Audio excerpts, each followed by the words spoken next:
Seagah cuid de scéalta na seachtaine seo Tuairisc. Ag tús na seachtaine dúirt an brúgrúpa ideitheas uair a measc, go bhfuil siad ag súil le chaill tacaí ar trasfáirtí a eil in éadóibh tuairiscáil a oilsiú ina léiritar gur chun leas an dhéalagar agus na sochaí a bhailte, níos mó ideitheas lán ghaeilge a chur ar fáil.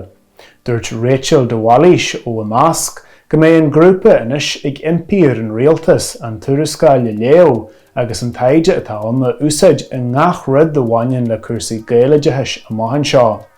Dúrú ag cruinniúide a lein an seachtain seo go bhfuil cur thuige teanga chur an tóthar a chuir gobar ar fud na héireann ach gur gaiad dearcú na nidiras a áthú maidir le haneistí art sa gaeilge. Dúirt Pádraig ó Minain go bhfuil se contarte am a rathnitear ar an airgid a chaitear ar an phleanáil teanga mar airgid a chaitear ar an gaeilge amháin agus a imíonn le gaí, agus gur bunan an phleanáil teanga agus an phleanáil pobail.